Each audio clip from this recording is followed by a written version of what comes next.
Eksis hari ini. Ikuti juga seluruh rangkaian kegiatan Eksis lainnya seperti talk show edukasi, workshop, dan performance spesial.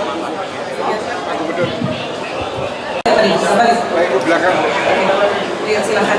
Selamat sore rekan-rekan. Kita mau mendorong agar UMKM kita semakin sektor produksinya tumbuh dan bergerak, karena itu akan memberikan impact penciptaan lapangan pekerjaan, impact pertumbuhan ekonomi daerah semakin besar. Berdasarkan fakta di lapangan, perjalanan pemerintahan Pak Prabowo dalam hal ini saya sebagai Menteri UMKM selama 1 tahun ini, ada satu problem utama yang itu sangat besar sekali, yaitu 2 hal. Khususnya di sektor fashion ya, saya mau bicara di sektor fashion karena tadi data dari OJK juga yang paling utama tuh paling besar itu sektor fashion. Masuknya barang-barang baju bekas. Plus yang kedua ada lagi, jadi ini bukan hanya sekedar barang-barang baju bekas, yaitu barang-barang baju-baju yang baru yang masuk dari Cina. 2 hal ini menghantam produsen-produsen UMKM kita. Nah, kemarin kita sudah lakukan penindakan di hulunya, untuk kita tutup untuk baju bekas. Terkait barang-barang impor yang lain, memang itu butuh proses. Karena kalau baju bekas secara aturannya sudah jelas. Apabila intinya aturan mengatakan bahwa tidak boleh impor barang-barang bekas. Nah, artinya sudah jelas, dasar aturannya ada, itu kita tutup dulu. Nah, namun tidak boleh hanya sekedar berhenti pada saat menutup saja. Jadi kita harus melakukan pemberdayaan kepada pedagang-pedagang thrifting ini, dan inilah kita dorong untuk nanti ke depan melakukan substitusi produknya.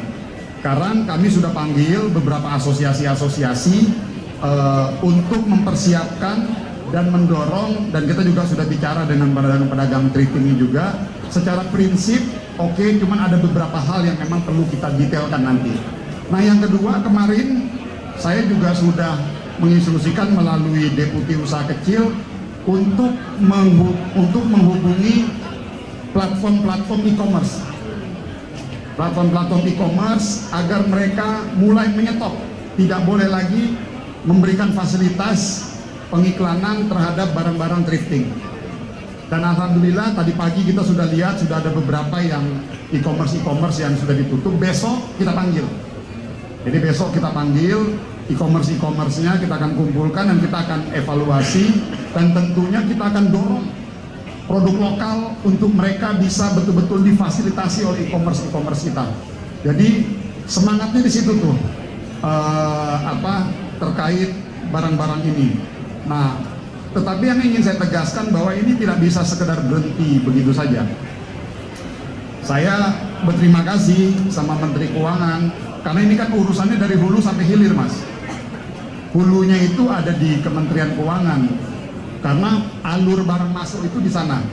Yaitu jadi sekarang tinggal kita butuh konsistensi aparatur di Bea Cukai untuk menyetop dulu di situ, baru nanti di tengah-tengahnya tugas kami.